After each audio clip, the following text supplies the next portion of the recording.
Nós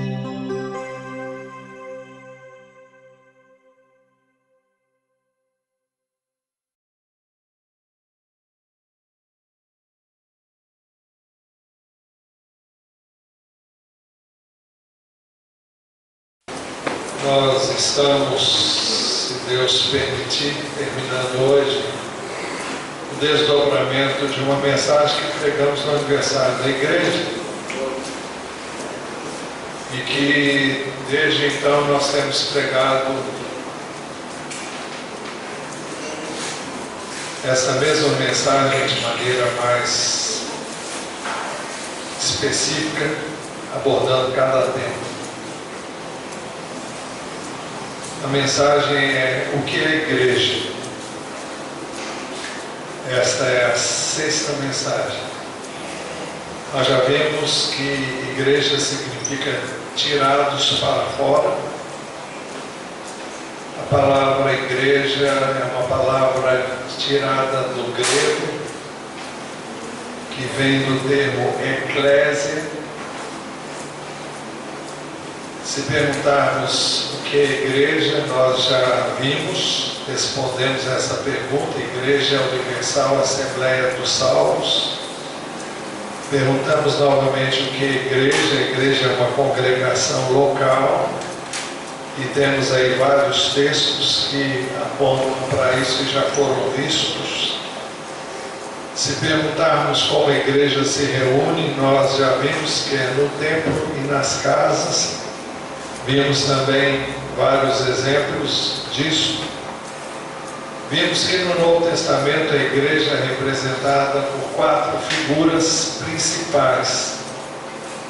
A primeira, a igreja é apresentada ou representada como a videira verdadeira.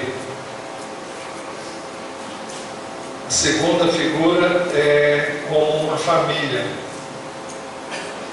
E a terceira foi a última que nós vimos, como um santuário constituído de pedras.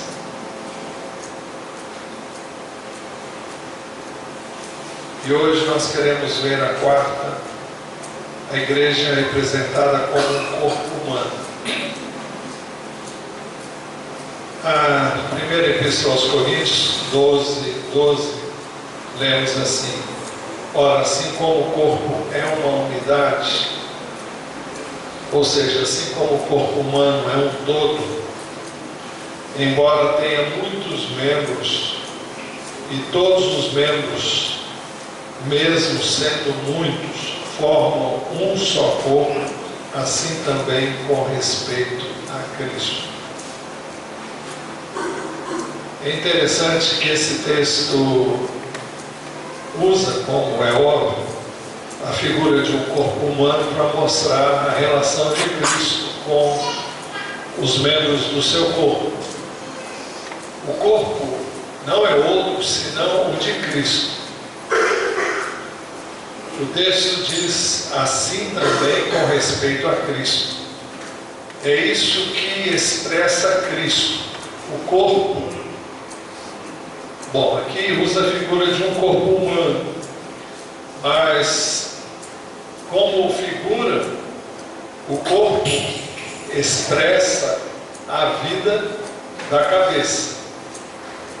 Na realidade, quem está nesse corpo é alguém que tem um nome, tem uma personalidade, tem alvos, tem propósitos, tem valores. E tudo isso repercute no corpo, e tudo isso se manifesta no corpo, através de ações, atitudes, palavras, e assim é Cristo, diz o texto. O texto não diz em outros lugares, em outras palavras, mas aqui não diz assim é a igreja, porque não se trata da igreja, se trata de Cristo. A igreja é o corpo de Cristo, através do qual Ele pode manifestar a sua vida. É por isso que no verso seguinte diz que em um só corpo todos nós fomos batizados em um único Espírito. O texto diz assim: pois em um só corpo todos nós fomos batizados em um único Espírito, quer judeus, quer gregos, quer escravos, quer livres. Uma coisa que é impressionante é a diversidade dos membros da igreja. A igreja é composta por pessoas de várias nações, línguas, tribos, várias etnias e várias culturas. Não obstante, ela congrega num só corpo todas essas pessoas. Nós estamos falando de um corpo espiritual. Estamos falando de um corpo, do corpo de Cristo. E ele pode agregar judeus, gregos, escravos, livres, enfim, todas as pessoas, sejam elas quais forem, onde estiverem. Mas o texto diz que em um só corpo todos nós somos batizados em um único Espírito. O que nos une uns aos outros é o fato de que em nós há um único Espírito. E não é uma referência ao meu espírito, ao seu espírito, porque o meu espírito só está em mim, o seu espírito só está em você. Mas é uma referência ao Espírito de Deus, que em última análise é o Espírito de Cristo, que está em você. E o mesmo Espírito de Cristo que está em mim, está em você, está em cada membro do corpo de Cristo, quer aqui, quer em cada parte do mundo. Então, para que nós pudéssemos fazer parte do corpo de Cristo, primeiro nós cremos em Cristo. E Efésios capítulo 1,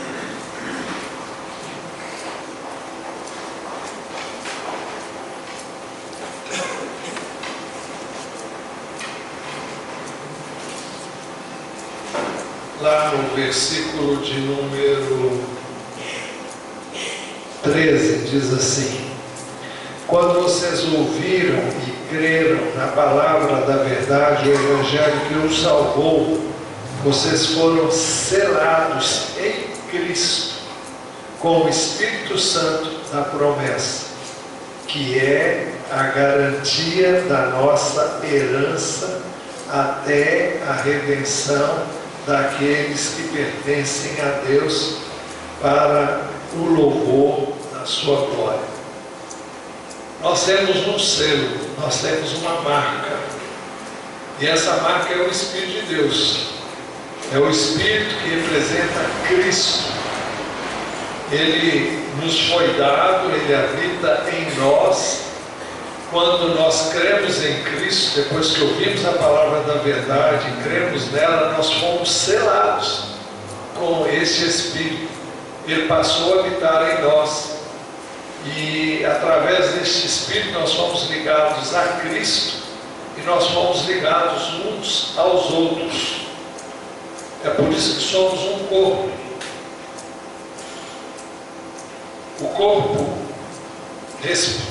responde à orientação da cabeça, porque existem ligamentos, existem nervos, condutos nervosos que transmitem o comando da mente, e ele pode chegar a todas as partes do corpo. E esses comandos são obedecidos, alguns automaticamente, outros por vontade da cabeça expressa: olha, faça isso ou faça aquilo. Aliás, ele não diz nada, automaticamente ele já faz, expressando a vontade da cabeça. Agora, isso só é possível espiritualmente falando, porque nós temos o mesmo Espírito, e é o Espírito de Deus. É por isso que ele continua dizendo também que a todos nós foi dado beber de um único Espírito. Primeiro, no verso anterior, no verso 13, na primeira parte, ele diz que nós fomos batizados em um único corpo. Já dissemos que esse batismo não é o batismo nas águas. Esse batismo é a nossa introdução em Cristo. A palavra batizar significa ser imerso. E quando nós fomos imersos em Cristo, nós absorvemos o que Cristo era e é. Nós passamos a ter o seu Espírito, nós passamos a ter a vida eterna, nós passamos a ser dele, a ser um com ele. Para isso ele foi à cruz, derramou o sangue dele. Então, o Espírito de Deus veio selar esse pacto que foi selado, que foi consumado na cruz, e cada um de nós participa dele quando afirma ter crido nele e na sua obra redentora. Bom, então ele falou do batismo no corpo de Cristo, mas o verso 13, a segunda parte diz: e a todos nós foi dado beber de um único Espírito. Muitos creem que aqui é uma referência ao batismo no Espírito. Uma coisa é você ter o Espírito, outra coisa é ser imerso também no Espírito de uma forma mais profunda. E é isso que o batismo no Espírito Santo faz com aquele que nele é batizado, aquele que é imerso nele. Quem realiza o batismo no Espírito, bom, primeiro quem nos introduz em Cristo é o Espírito Santo. Depois quem nos introduz no Espírito Santo, nos enche dele, é Jesus Cristo. Isso é muito claro. Jesus é o batizador. O Espírito foi derramado por Jesus, né? No dia de Pentecostes, aquilo que aconteceu lá foi o resultado de um derramar do Espírito concedido por Jesus. Ele disse que se ele não fosse, o Espírito não poderia vir. Bem, como corpo, nós compartilhamos das mesmas dores e das mesmas alegrias. Se você dá uma topada com o dedo numa tábua de prego, qualquer lugar pontiagudo, e mesmo que não saia sangue, a dor causada pelo impacto é uma dor grande. E essa dor que você sente no dedo, ela causa impacto em todo o seu corpo, de modo que todo o seu corpo sofre com aquela dor, e o seu corpo só terá paz e descanso real quando aquela ferida, ou se não houve ferida, quando aquela dor se for. Mas enquanto ela estiver ali, você, como ser integral, vai participar daquela dor. Quando você participa de uma boa refeição, ou tem um bom descanso, ou toma um bom banho, ou faz as suas necessidades fisiológicas, por mais elementares que elas sejam, todo o seu corpo se sente bem. É uma necessidade que foi satisfeita. E alguma coisa foi feita que beneficiou todo o seu corpo. Se você come, a comida entra pela boca, a bebida entra pela boca, e o que entra tem que sair. Quando entra é bom, quando sai é muito bom também. Tudo isso faz parte de uma experiência que todo o seu corpo vive. Então, por isso que o texto diz: quando o membro sofre, todos os outros sofrem com ele. Quando o membro é honrado, todos os outros se alegram com ele. Se somos realmente corpo de Cristo, é impossível você saber que algo está acontecendo com o irmão e você não se importar com isso. E você não se compadecer daquele problema, daquela necessidade. E o IBSFX em oração é um meio de possibilitar que o corpo de Cristo participe, o corpo de Cristo neste lugar participe das necessidades uns dos outros. Normalmente a gente só coloca ali coisas difíceis, né? Mas podemos também compartilhar nossas necessidades, nossas alegrias. E normalmente as pessoas são muito prontas para pedir.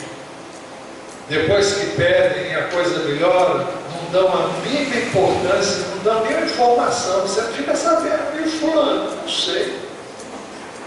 A pessoa já ficou boa, já sarou, já está, mas ninguém lembrou de dizer que isso aconteceu.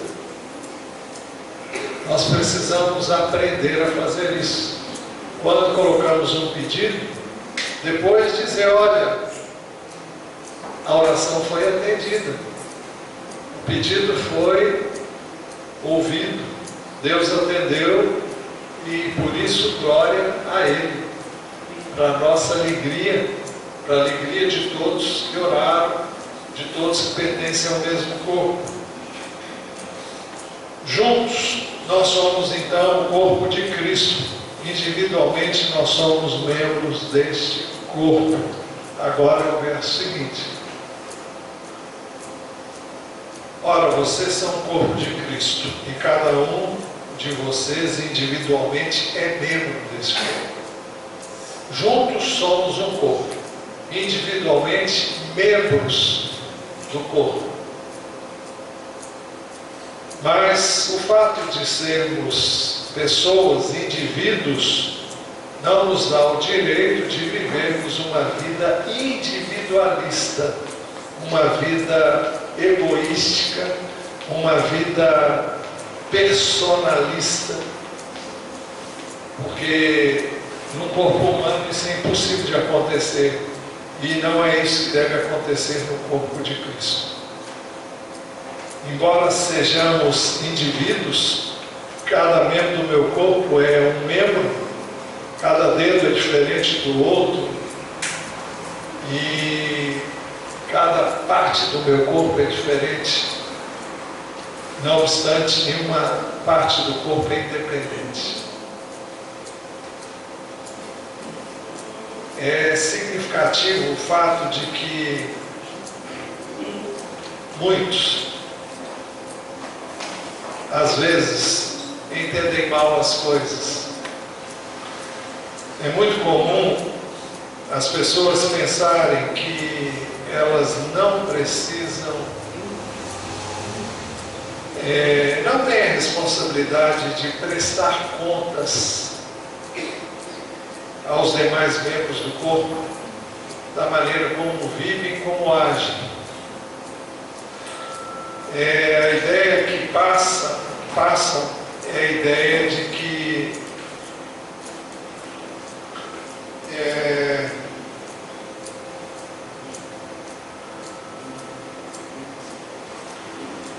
a ideia de que são pessoas que não dependem umas das outras, e não é assim. A Bíblia diz que o olho sozinho não é corpo, a orelha sozinha não é corpo, a boca sozinha não é corpo. Nós temos um corpo que precisa do coração, precisa dos rins, precisa do fígado, precisa do estômago, precisa do intestino, precisa dos pés, precisa das mãos, precisa de todos os órgãos que compõem o corpo humano. Então ninguém pode dizer, eu não preciso de ti, eu não tenho que dar satisfação a você. Isso é loucura. Além de ser uma característica de alguém que é muito orgulhoso e que pensa que pode viver sozinho, independente dos demais membros do corpo. Ninguém pode fazer isso. Isso é uma doença, isso é uma anomalia. Se um membro do corpo se isola, ele morre. Se um membro do corpo vive a sua vida sozinha, ele morre. Ele não tem como sobreviver fora do corpo. A vida dele não está nele, a vida dele está no cabeça. E o cabeça é Cristo. Se ele sai do corpo e vive a sua vida, é uma vida independente. E uma vida independente de Cristo significa morte. O primeiro homem declarou independência de Deus e ele morreu. Jesus veio para restaurar essa situação, dar a oportunidade ao homem de arrepender-se do seu pecado, reconciliar-se com Deus e realmente voltar a estar sujeito a Ele. E hoje nós temos a figura do corpo humano como uma figura da igreja, de Cristo e a sua igreja. E essa figura fala de um corpo uno que tem um cabeça. E quando pensamos em cabeça, falamos de alguém que lidera, alguém que governa, alguém que dirige, alguém a quem temos que prestar contas. E além de prestarmos contas ao cabeça, nós devemos prestar contas uns aos outros, porque nenhum órgão do corpo funciona sem o auxílio de outro órgão.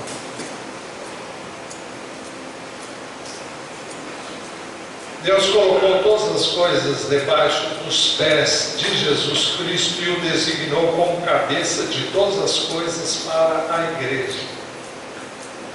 O texto diz exatamente assim: Deus colocou todas as coisas debaixo de seus pés, é uma referência a Cristo, e o designou como cabeça. Então, o que está dito aqui inicialmente é que tudo foi colocado debaixo do governo de Cristo. Você se lembra que Jesus disse um pouco antes, depois da sua ressurreição: todo poder me foi dado nos céus e na terra. Portanto, vão e façam discípulos. E o texto de Efésios está dizendo que Deus colocou todas as coisas debaixo dos seus pés. Ele é o Senhor absoluto de todas as coisas. É Senhor do universo. Tudo está debaixo do comando de Jesus Cristo. Ele é a pessoa mais importante. É por isso que não há outro nome maior do que o dele. Quem fez isso foi o próprio Pai, que fez de seu Filho Senhor. E colocou tudo sob o controle dele. Agora aqui diz que Deus colocou todas as coisas debaixo de seus pés e o designou como cabeça de todas as coisas para a igreja.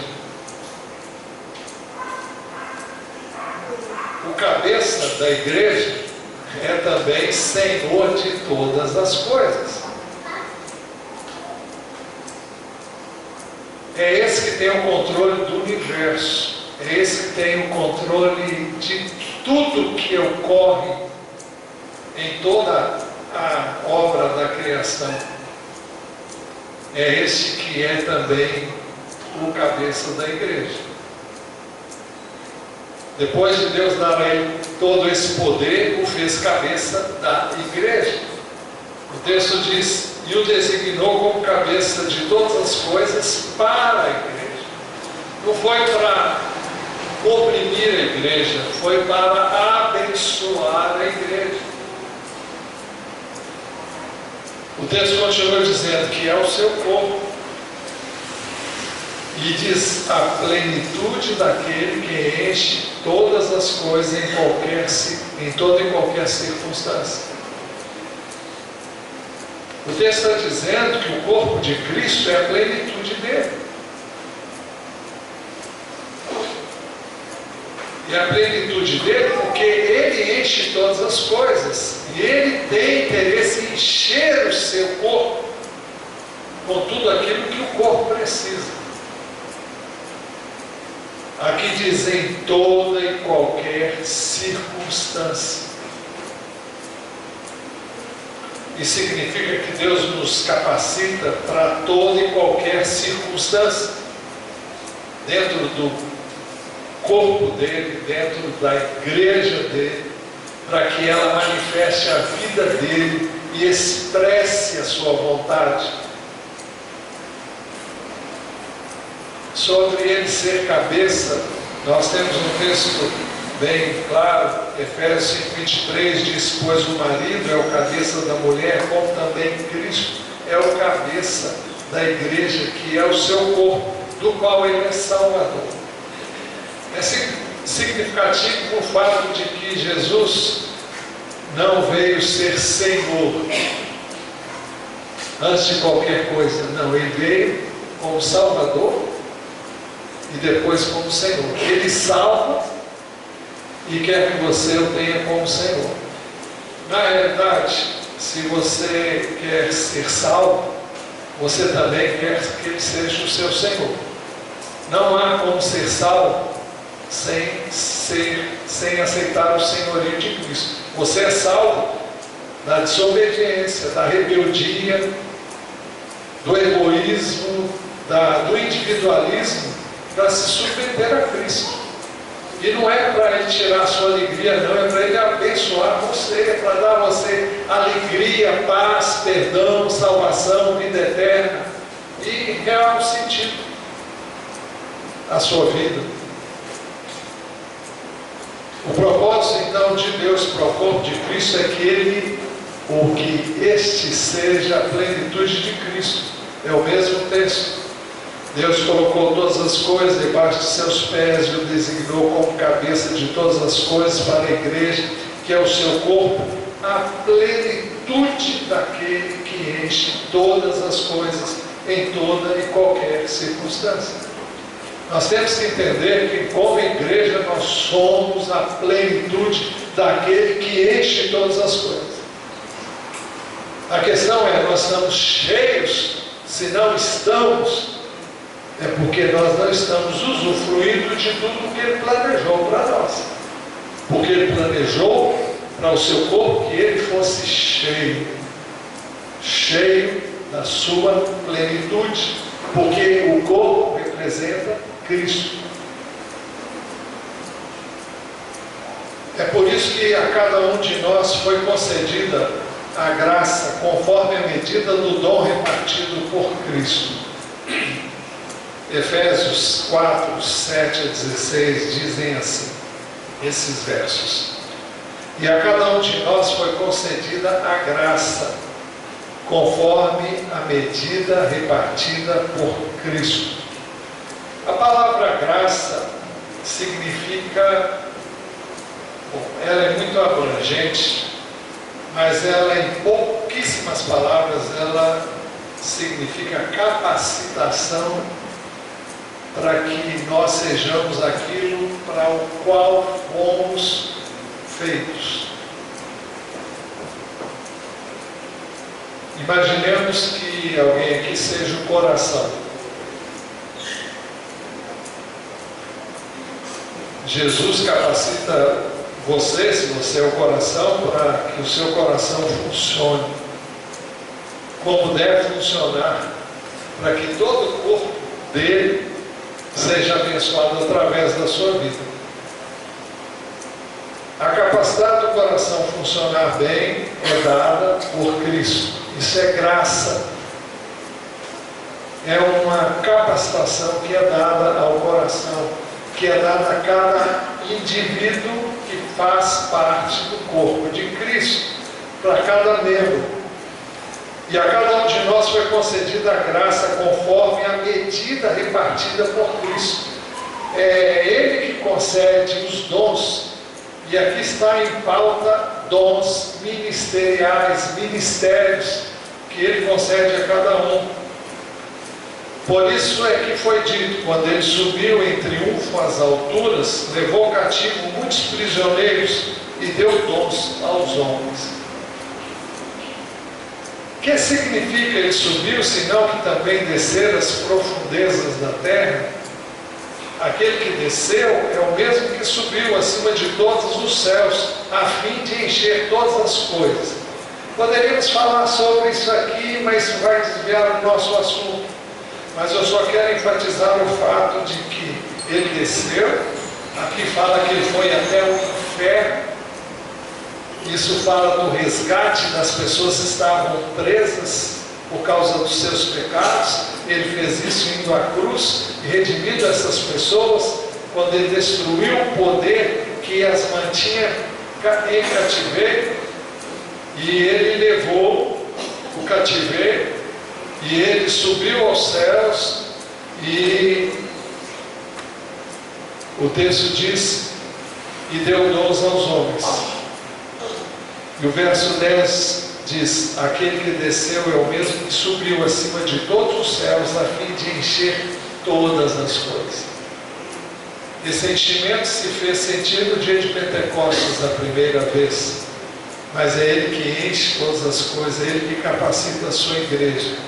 E o verso 11 fala: e Ele designou alguns para apóstolos, outros para profetas, outros para evangelistas e outros para pastores e mestres. Aqui nós temos alguns balizamentos de dons que são de grande importância no contexto da igreja, pelas razões que vêm a seguir. Com o fim de preparar essas pessoas, foram separadas por Jesus. E aqui vale um parênteses. Nós temos orado e pedido pastores. Quem chama pastores não é o pastor, é o sumo pastor. É ele que chama, designa e dá a graça. Muitos aqui têm um ministério semelhante ao de um pastor na liderança das suas células. É o pastoreio daquelas ovelhas que estão na célula. Mas existe um chamado especial para o pastoreio propriamente. E não só para o pastoreio, mas também para ser apóstolo, para ser profeta, para ser evangelista e para ser pastor e mestre ou pastor ou mestre. Porque muitos compreendem aqui pastor e mestre como uma coisa só, e muitos compreendem pastor uma coisa e mestre outra. Bom, agora o propósito desses ministérios é de preparar os santos. Quem são os santos? Somos todos nós, para a obra do ministério, ou para o serviço que prestamos a Deus, para que o corpo de Cristo seja edificado. Então fala da parte que cada um de nós tem, a importância que temos de preparar todo o corpo para cada um exercer o seu ministério. Os irmãos sabem que apóstolos, profetas, evangelistas, pastores e mestres lidam com uma única ferramenta, que é a palavra de Deus. E é através dessa palavra que os santos são preparados para a obra do ministério, para que o corpo de Cristo receba edificação. Agora, isso é feito, no verso 3 diz: até que todos alcancemos a unidade da fé. Para que todos pensemos a mesma coisa, creiamos a mesma coisa e tenhamos unidade também no conhecimento do Filho de Deus. E cheguemos à maturidade, atingindo a medida da plenitude de Cristo. O ideal de Deus é que numa igreja como a nossa, sempre que a igreja se reúne, todos os membros estejam presentes, para que todos recebam o mesmo tipo de alimento, recebam a mesma palavra e todos possamos ser edificados juntos e crescermos juntos. Imagina se algumas partes do meu corpo resolvem que não vão se alimentar, enquanto os outros estão se alimentando. Isso é impossível, mas se acontecer, aquela parte que não é alimentada adequadamente adoece. E o pior é que vai adoecer o corpo todo. Então é importante que a igreja esteja sempre vivendo em unidade, como ainda vamos enfatizar. Então o texto diz que o propósito é que nós cresçamos no conhecimento do Filho de Deus. Por que é importante conhecer o Filho de Deus? Como conhecemos o Filho de Deus? Através das Escrituras. Conhecendo as Escrituras, nós vamos conhecendo o Filho de Deus. Conhecendo o Filho de Deus, a nossa mente é renovada. O que nós temos é que conhecer a Cristo. Como é que Cristo agia? Como é que Cristo falava? Como é que Cristo reagia? Há muitos anos atrás foi escrito um livro que quando eu li eu pensei que era um livro verdadeiro. Depois eu vi que era uma obra fictícia. Mas esse livro mexeu muito comigo, em seus passos que faria Jesus. O livro nos leva a refletir sobre como agiria Jesus em cada caso que eu e você vivemos no dia a dia. Como é que será que Jesus faria se ele estivesse nessa situação? Que resposta ele daria? Que atitude ele teria?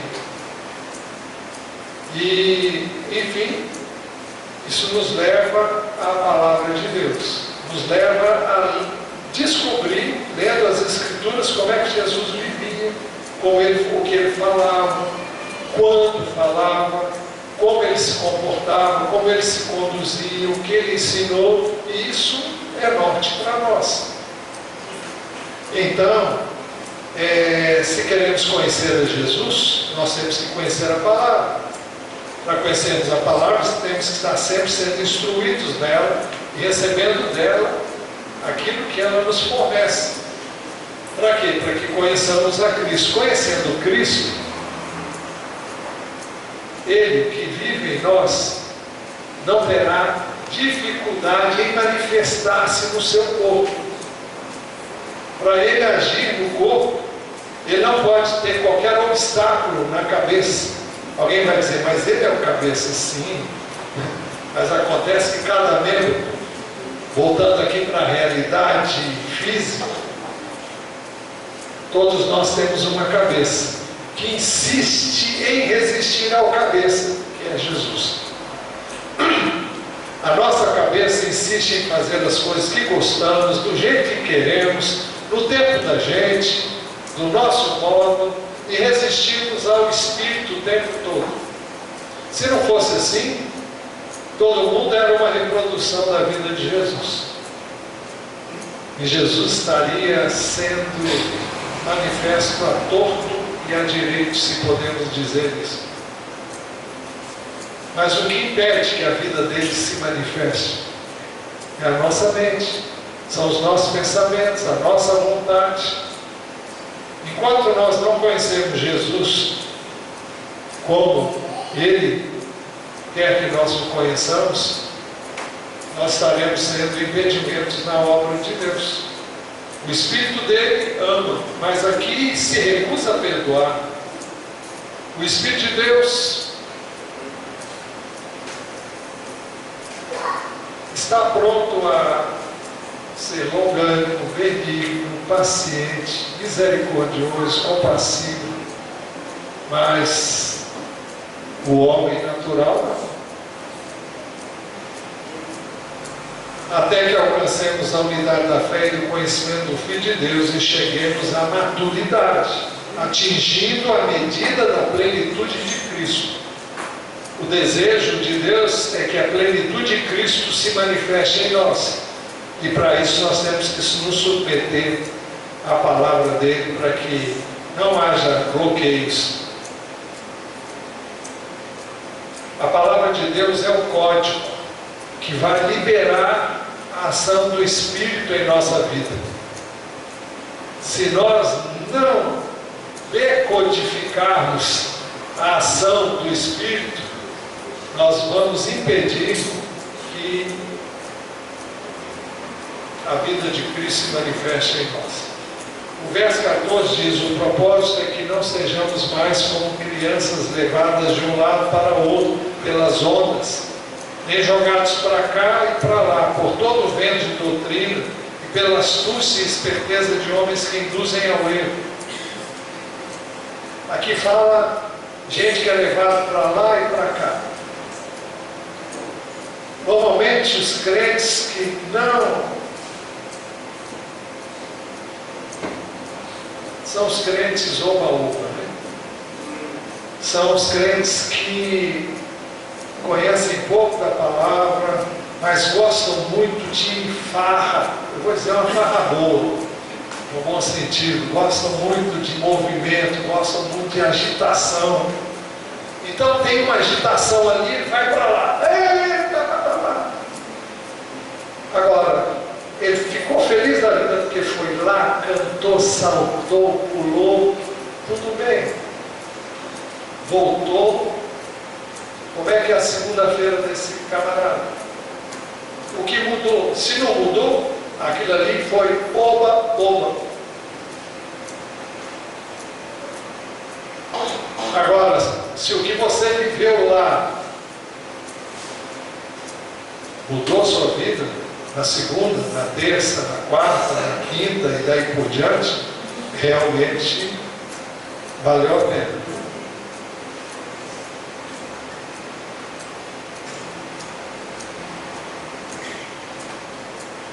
Então, o propósito é que nós não sejamos como crianças. Eu me lembro que quando eu era criança, bastava me chamar para qualquer lugar, eu estava pronto para ir. Não esperava duas vezes. Eu já disse aqui que muitas vezes meus parentes chegavam lá na hora que a gente ia sair para a igreja. Nessa época minha mãe ainda não tinha se convertido. Mas meu pai passava a mão, me pegava pela mão, e a mão do meu irmão, e dizia: vocês vão dar licença, nós vamos para a igreja. Deixava todo mundo lá, com a minha mãe, a casa cheia. E a gente ia para a igreja. A gente estava morrendo de vontade de ficar lá com os primos que estavam reunidos lá. Mas ele levava a gente para a igreja. Eu hoje dou muitas graças a Deus porque ele fez isso. Dou muitas graças. Ele nos ensinou o que é mais importante.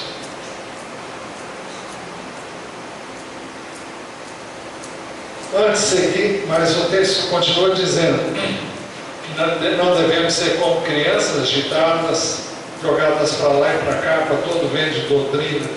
Mas o verso 15 diz: antes, seguindo a verdade em amor, cresçamos em tudo naquele que é a cabeça. O nosso crescimento é Cristo. Temos que crescer nele. Não é crescer olhando para o outro, é olhando para o cabeça. O cabeça que dá o norte, dá a direção. Nós temos que crescer nele, todo o corpo. Antes, seguindo a verdade em amor, cresçamos em tudo aquele que é a cabeça, Cristo.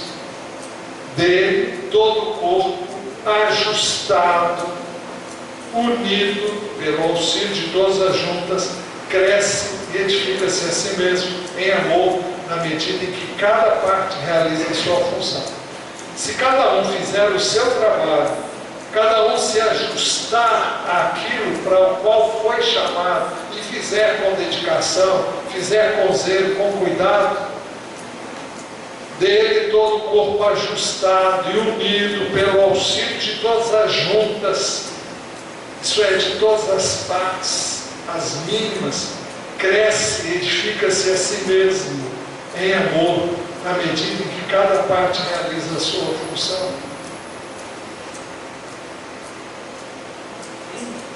Para o corpo funcionar como corpo, cada um deve estar cônscio de que tem uma cabeça. a quem deve obediência. Deve estar ajustado, cada membro ajustado um ao outro. Deve estar unido pelo auxílio um do outro. Deve buscar crescer, edificar-se a si mesmo em amor, na medida em que cada um faz a sua parte. Para tanto, os membros do corpo precisam estar conscientes que fazem parte de um corpo. A última vez que falamos sobre essa mensagem, pregamos todinha. Nós estamos gastando 6 domingos para pregar o que pregamos num único dia. Nós falamos na casa da mãe Joana.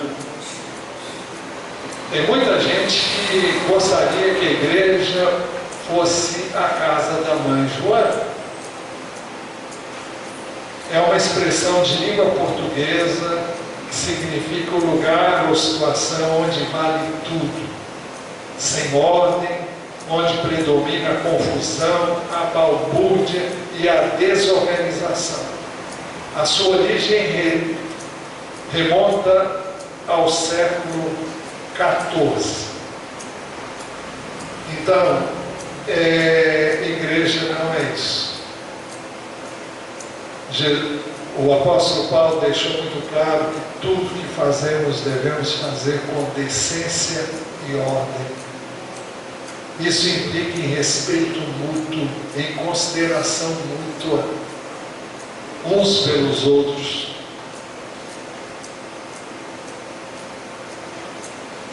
Agora, a cabeça age por meio dos membros do seu corpo. Jesus disse assim: digo-lhes a verdade, Mateus 18, 19. Tudo que vocês ligarem na terra terá sido ligado no céu. E tudo que vocês desligarem na terra terá sido desligado no céu. É interessante, Jesus não diz tudo que você ligar aqui, eu vou ligar lá.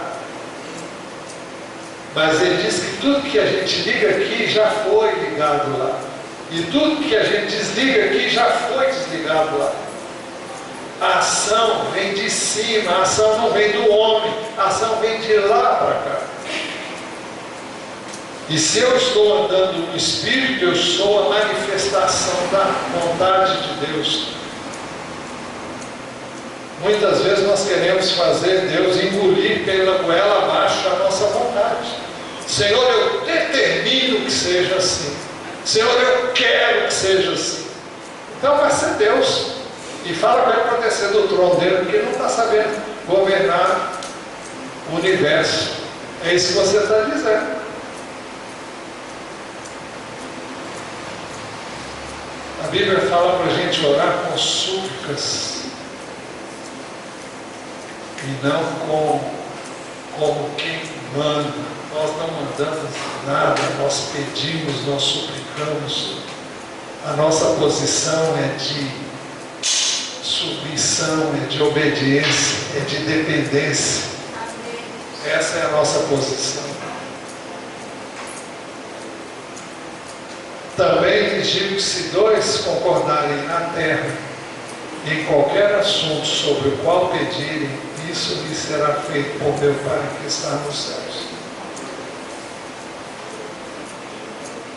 É muito importante. Eu sei que muita gente acha que muitas vezes nós repetimos as mesmas coisas, né? Mas tem coisas que são muito claras nas Escrituras. Quando eu me reúno com alguém para orar e essa pessoa está em concordância comigo, essa é uma oração que funciona. É claro que não é bastante eu querer e a pessoa querer, é necessário que estejamos orando em linha com a palavra, de acordo com a vontade dele.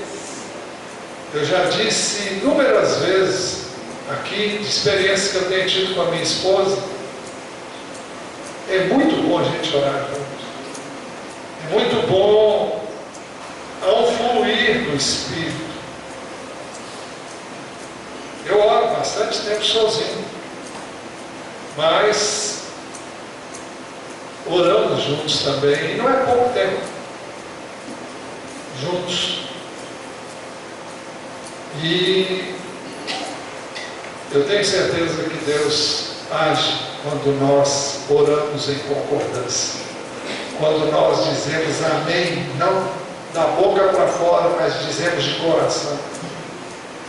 Tem gente que pega o boletim, eu gosto de orar pelo boletim, porque eu gosto de fazer a oração que eu quero. Tá. Agora, você pode orar como você quiser, usar as palavras que você ora. Agora, não ore diferente do que a gente tem como alvo.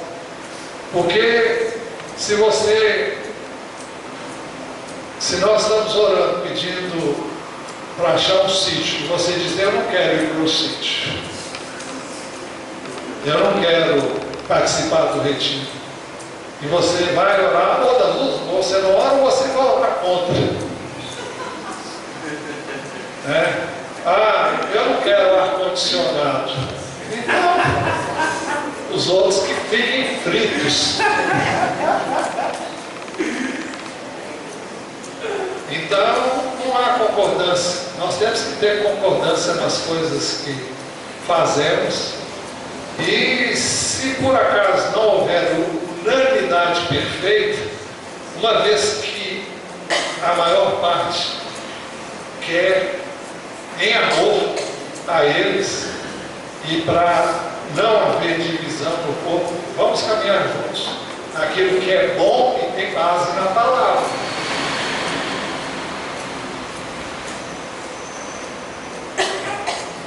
Eu estou terminando. O funcionamento da igreja como um corpo requer unidade. Atos 2, 46, 47 diz assim: perseverando unânimes todos os dias no templo, partindo o pão em casa, comiam com alegria e singeleza de coração, louvando a Deus e caindo na graça de todo o povo. E cada dia acrescentava-lhes o Senhor os que iam sendo salvos. Se a igreja viver a plenitude do cabeça, que é Jesus, ela vai crescer naturalmente. As pessoas vão ver a igreja, as pessoas vão perceber que realmente somos um povo diferente. No mínimo, um povo que ama. E as pessoas vão sentir o desejo de conhecer. Escuta, por que você é assim? Por que você age dessa maneira? Eu observo que você é diferente.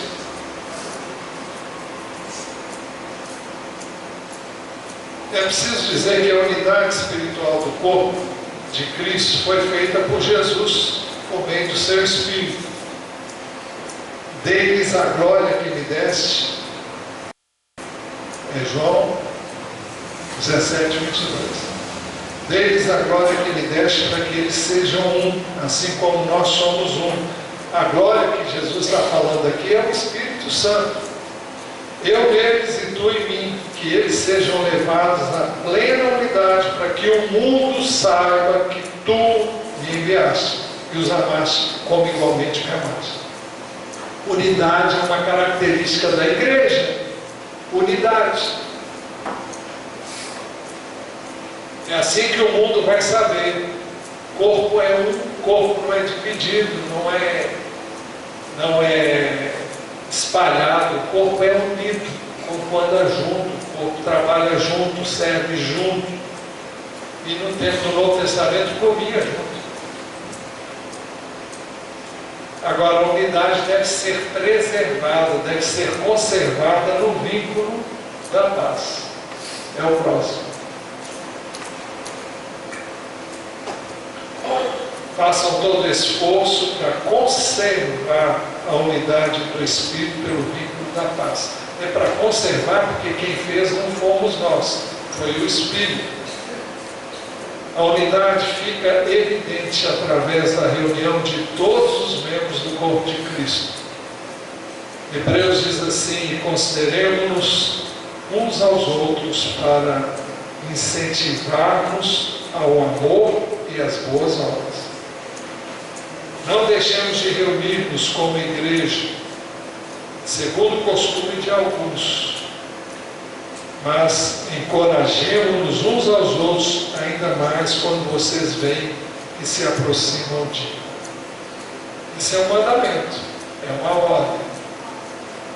Devemos nos considerar uns aos outros para praticar o amor e as boas obras.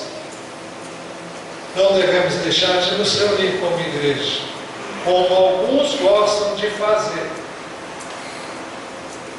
Mas devemos, ao contrário, encorajar-nos uns aos outros, ainda mais quando estamos aí mais perto da volta de Jesus.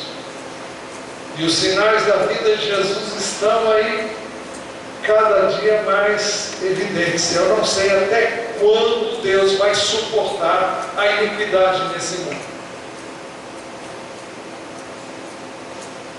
Conclusão: Jesus é a cabeça do seu corpo, nós somos os membros do seu corpo, por isso ele diz o que eu já li há pouco: também lhes digo, se dois de vocês concordarem na terra em qualquer assunto sobre o qual pedires, que será feito por meu Pai que está nos céus, pois onde se reunirem 2 ou 3 em meu nome, ali estou no meio deles. Não sei quantos aqui já observaram, mas o pedido que eu faço pelas células e agora também pelos cultos é para que quando você vai para uma reunião de célula, você vá com o objetivo de encontrar Jesus. Vá na expectativa. Antes de ir, ore e fala: Senhor, eu quero te encontrar lá. Aliás, você vai dizer: Senhor, de acordo com a tua palavra, eu vou te encontrar lá. Usa a minha vida, usa a vida de cada irmão da célula, porque Jesus vai se encontrar lá através dos membros da célula, que são o seu corpo. Então eu tenho que orar pedindo que Deus use a minha vida, use a vida de todos os membros da célula, uma palavra, uma oração, um comentário. Estejam atentos para ver Jesus. Quando você for a um encontro de célula, procure ver Jesus. Vá ali para encontrar-se com Ele. E se você vai ao encontro com Ele, chegue a hora. Eu não posso imaginar chegando atrasado no encontro com Jesus de jeito nenhum. Eu não posso me imaginar faltando a um encontro com Jesus sequer.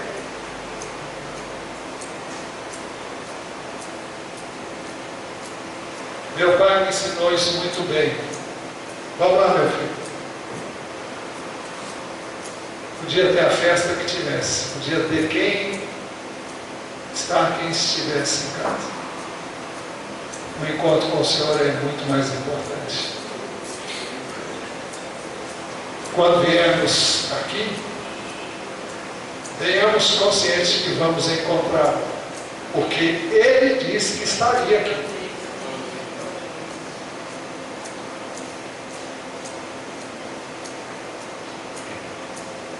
Bem, se realmente cremos nisso, se cremos que Jesus está presente quando reunimos-nos para os cultos de celebração, nas casas, então vamos fazer isso, todo o possível para estar ali.